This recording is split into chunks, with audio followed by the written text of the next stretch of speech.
मित्रांनो, हा आहे माझा daily breakfast. High protein oats bowl.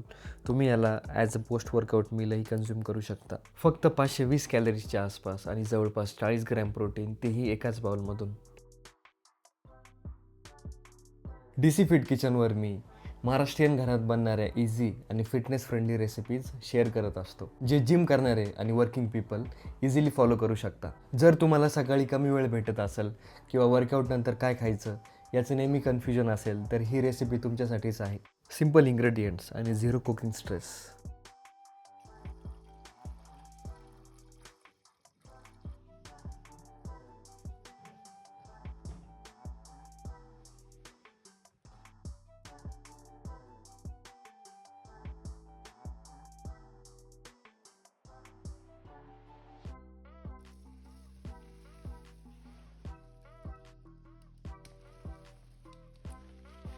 Oats आपल्याला कॉम्प्लेक्स कार्ब्स देतात. व्हे प्रोटीन आपल्या मसल रिकव्हरीसाठी हेल्दी प्रोटीन देतं.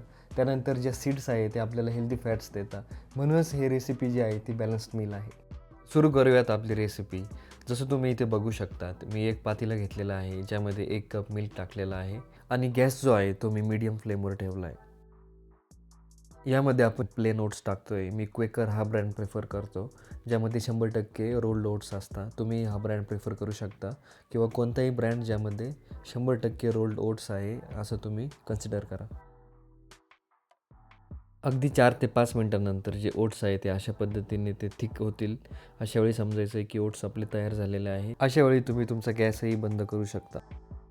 यानंतर तुम्हाला 1 स्कूप व्हे प्रोटीन टाकायचं आहे. व्हे प्रोटीन आयसोलेट किंवा कॉन्सन्ट्रेट दोघांपैकी कोणताही तुम्ही वापरू शकता, ज्यामध्ये तुम्हाला 23 ग्रॅम ते 24 ग्रॅम प्रोटीन भेटेल.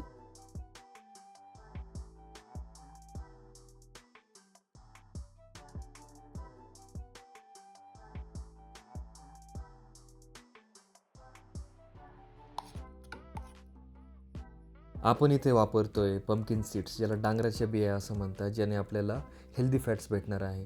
त्यानंतर हे जे मनुके आहे ते पण तुम्ही वापरू शकता, पण जर तुम्ही फॅट लॉस फेजमध्ये असाल तर हे मनुके स्किप करा, जेणेकरून तुमच्या कॅलरीज कमी होतील.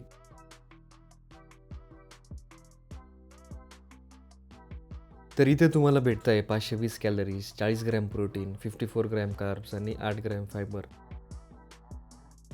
हा ब्रेकफास्ट तुम्हाला हाय एनर्जी देईल आणि मसल रिकव्हरीसाठीही खूप मदत करेल. अशाच प्रॅक्टिकल, प्रोटीन फोकस्ड आणि घरगुती बनवल्या जाणाऱ्या मील्ससाठी DC फिट किचन या माझ्या चॅनलला सबस्क्राईब करा आणि मला कमेंटमध्ये कळवा, तुम्ही तुमच्या ब्रेकफास्ट, डिनर आणि लंचमध्ये सध्या काय घेताय.